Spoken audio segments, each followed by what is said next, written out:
अपराधी और किसी माफिया की हैसियत नहीं कि वो सिर उठा करके सड़कों पर चल सके। धमकी की बात तो दूर, वो सड़कों पर चल सके। और अगर किसी ने दुस्साहस किया, किसी व्यापारी और निर्दोष नागरिक पर गोली मारने का दुस्साहस किया, तो वह गोली उस व्यापारी और उस नागरिक पर तो नहीं लगी, लेकिन उल्टी उसकी छाती को बेचते हुए उसको दूसरे लोग की यात्रा को भी भेज दी।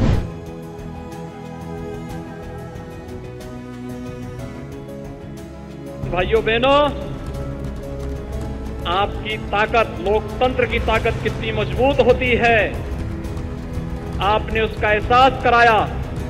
और उस ताकत का एहसास है जो कल तक राम भक्तों पर आज से 31 वर्ष पहले गोलियां चला रहे थे, आज वो आपकी ताकत के सामने झुके हैं। अब लगता है कि अगर कुछ और वर्ष आप इसी प्रकार से ले चले तो अगली कार सेवा के लिए वे और उनकी पूरी खानदान लाइन पर खड़े होते हुए दिखाई देंगे। आप देखना, अगली कार सेवा जब होगी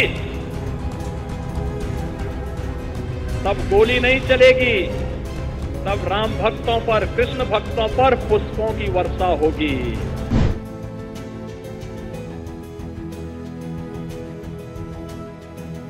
तालिबानीकरण कतई हम स्वीकार नहीं होने देंगे।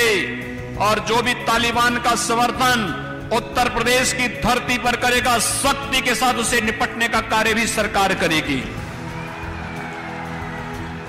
ये तालिबानी मानसिकता नहीं स्वीकार होनी चाहिए, कतई नहीं होनी चाहिए। ये मध्य युग में समाज को ले जाने की कुत्सित चेष्टा है, जो बहन और बेटियों के जीवन को पूरी तरह नारकीय बनाता है, नागरिकों के मौलिक अधिकारों का हनन करता है, और जो केवल और केवल एक मजहबी जुनून के साथ जीते हैं, वे लोग इस तालिबानी कुकृत्यों का समर्थन कर रहे हैं। इसको उत्तर प्रदेश की धरती में कतई स्वीकार नहीं करेंगे। और मैं एक बार फिर से आपसे यही कहने के लिए आया हूं, उत्तर प्रदेश आज देश के यशस्वी प्रधानमंत्री मोदी जी के मार्गदर्शन में, उनके नेतृत्व में विकास, शांति और सौहार्द और समृद्धि के जिस मार्ग पर आगे बढ़ा है, हम सबको याद रखना होगा, ये तब बढ़ा है जब हमने जाति, क्षेत्र, भाषा, मत और मजहब से ऊपर उठ करके केवल राष्ट्र धर्म के आधार पर विकास और समृद्धि को महत्व दे करके जब हम लोगों ने इस दिशा में सोच प्रारंभ की, आज उसका परिणाम है गरीब को शासन की योजनाओं का लाभ मिल रहा है, बड़े बड़े विकास के प्रोजेक्ट आ रहे हैं। क्या न गांव, क्या गरीब, क्या किसान, क्या नौजवान, क्या महिलाएं, क्या समाज का हर तबके का व्यक्ति, हर एक व्यक्ति को शासन की सुविधाओं का लाभ मिल रहा है। और भाइयों बहनों, शासन की सुविधा के साथ साथ हर सभ्य समाज के नागरिक को, हर नागरिक को सुरक्षा की गारंटी भी सरकार दे रही है। हमने कहा हर व्यक्ति को सुरक्षा की गारंटी देंगे।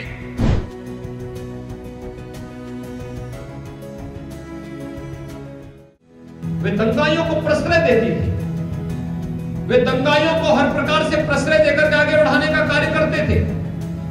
और प्रदेश में दंगों से बहुसंख्यक समाज प्रताड़ित तो होता था, झूठे मुकदमे दर्ज होते थे। जो मूर्ति बनाता था उसकी मूर्ति नहीं बिकती थी, जो दिया बनाता था उसके दिया तोड़ दिया जाता था, और उसके बाद पर्व और त्योहार को अंधेरे में धकेल दिया जाता था। लेकिन भाइयों बहनों, विगत 4.5 वर्ष के अंदर आपने देखा होगा उत्तर प्रदेश में एक भी दंगा नहीं हुआ, और दंगाइयों को पहले दिन से संदेश दे दिया कि अगर दंगा करोगे तो अगली 7 पीढ़ी का पट्टा लिख करके जाना, जो भरपाई करती रहेगी। और भाइयों बहनों, दंगा नहीं हो सकता प्रदेश में। पर्व और त्योहार किस खुशी के साथ मनाए जा रहे हैं। कल ही आपने देखा होगा उत्तर प्रदेश के अंदर, मैंने पूछा भी कितनी जगह मूर्ति रखी जाती है, तो मेरे पास जो सरकारी डाटा आए थे वो आए थे 41,000 स्थानों पे। आप सोचिए 41,000 मिट्टी की मूर्तियां रखी जाती है इतने स्थानों। ये तो रिकॉर्डेड है, और जो बिना रिकॉर्ड के इसकी संख्या कई ज्यादा है। मैंने कहा कहीं विवाद, कहा साहब कहीं विवाद नहीं। मैंने कहा मूर्तियों का विसर्जन कल शाम को मैं जब इसकी समीक्षा कर रहा था तो मैंने कहा 41,000 में से कितनी मूर्ति निकल गई है, तो शाम को मुझे 6 बजे बताया गया कि 32,000 मूर्तियों का सकुशल अब तक विसर्जन हो चुका है।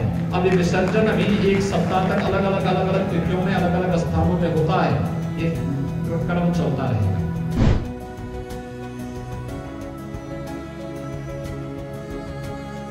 मुजफ्फरनगर में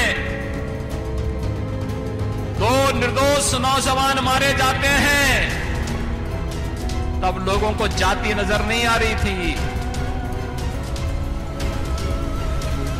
जब वहां पर निर्दोष हिंदुओं के घर जलाए जा रहे थे, तब ये जातिवाद की राजनीति करने वाले, तब इनको जाति नजर नहीं आ रही थी। लेकिन भाइयों बहनों, ये धर्म चक्र है, इसी के लिए कहा गया है धर्म चक्र प्रवर्तनाय की बात इसीलिए कही गई है। ये चक्र तो धर्म का घूमता है, ये चक्र ऐसा मोदी जी ने घुमा दिया है, जो लोग कल तक मंदिर जाने में संकोच करते थे, आज उनका टीका इतना बड़ा लगता है, तिलक इतना बड़ा लगाते हैं कि जैसे यही सबसे बड़े हिंदू हैं।